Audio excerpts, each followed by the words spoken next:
Alright, hey guys, here we are back for another tutorial. Here is tour 7 I wanted to talk about a little bit, and I just wanted to show you my bag setup here.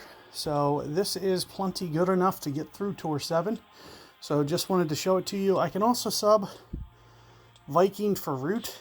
For me, it's kind of interchangeable. There's one or two holes where you might get caught a little bit either way, especially with the early clubs and early drivers. I'm thinking like Harbour 18. There's another one at Banff. It's like Banff 14 or something. I think it's long par 4 on the back. And you can get a little bit caught depending on what you see. But you can see Spectra. So Spectra 3-4 is going to, or 4-5 maybe. 4-5 is going to be perfect for this. So what that's going to do is it's going to create nice power lines. So if you have Spectra 4-5, what I try to do is I try to keep between basic and cruiser. Now, if I do wind up with a Spectra 3 and I'm trying to grind through this tour with an early Spectra, probably going to have to go with power 1 balls to get through here.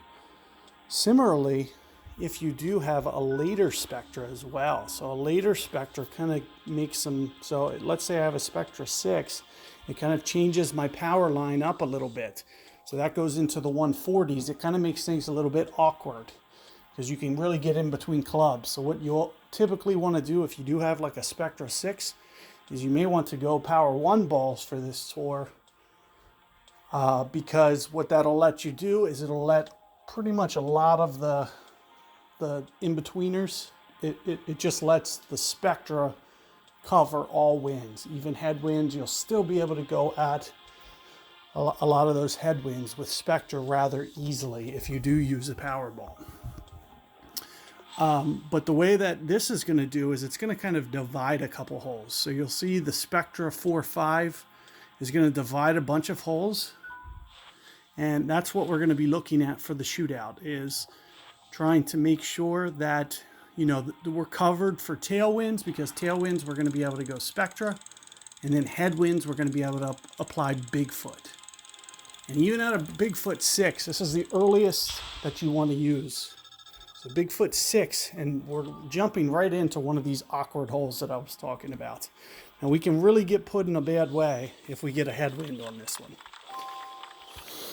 especially back-to-back headwinds. So this is kind of like a cross, and something you may want to do. I'm going to go cruiser here, just to kind of get this wind down. And we are going to just try to cheat this as left as possible. And also curl it as much as we can. It looks like we're playing a replay. Usually you'll see your, those manufactured shots, you'll see that they go way out to the right. And then they bring it in kind of like an alternate way. And they kind of just like bump it up there. But what I try to do is I try to create as much, and you can see how we really get, we almost get in between here. And we should be good, and you can just kind of size things up.